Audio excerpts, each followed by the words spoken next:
My name is Nelly Gesare. I'm the founder of Greenthing. Greenthing Kenya is a company that provides eco-friendly products to modern people who want to reduce their waste and lead a healthier lifestyle. Greenthing started as a passion project. It was a hobby for me to bring more climate stories from an African perspective, but also from an entrepreneurial perspective.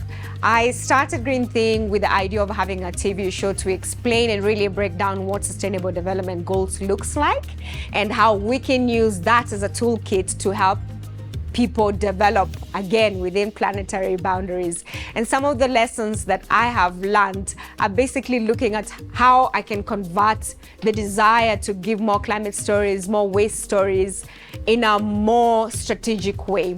One of them, as a business person who creates products and information to help people lead healthier lifestyle, is that I have to know, I've been able to learn on how to segment my customers.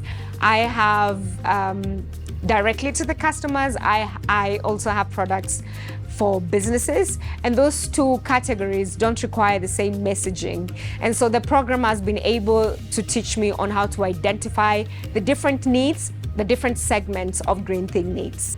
A lot has to be done to reduce waste in Kenya. There's already so many people, so many stakeholders working very hard to reduce waste in Nairobi, but it would be beautiful to have a more intersectional discussion where we bring everybody to the table to come up with solutions on how we can better manage our waste. The danger of approaching waste with a blanket statement has always been that we can leave some people behind, or we wouldn't have sustainable solutions of managing our waste without having everybody's opinion in there. We're also different backgrounds, different jobs, different economic brackets. And so everybody's opinion has to come to the table to create a more intersectional solution in managing our waste. Additionally, we have to look at how we generate our waste. Where does it truly come from? In Kenya, we have waste generated in the country, but we also have colonial waste, which is waste that is imported into Kenya while we don't have the capacity or infrastructure to properly manage our waste.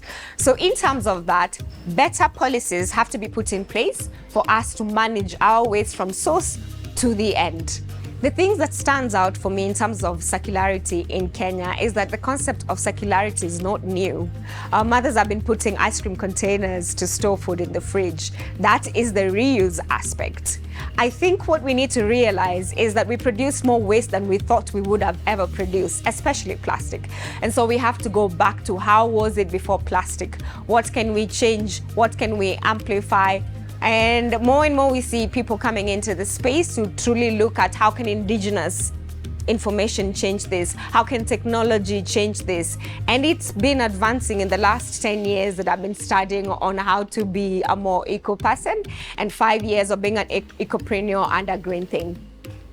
One of the things that I've learned through the Growth Africa Accelerator program is that a business should make sense. The numbers have a flow. The numbers have different moving parts that truly build a business, from the people, literally every part of the value chain. Another thing I've learned from the program is the ability to segment my customers.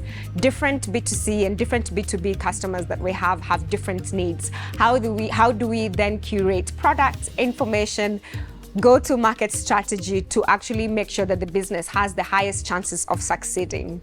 Another thing I've learned is that for a circular business like mine to succeed, it also has to have the basic principles of any other business, but also drive it as a business that has to do good. It has to clean the environment while also adding value to people and the environment. My advice to other circular businesses is that we're the pioneers of looking at waste as a resource. And so it's really important for us to see how we can manage our consumption while building the economy and people.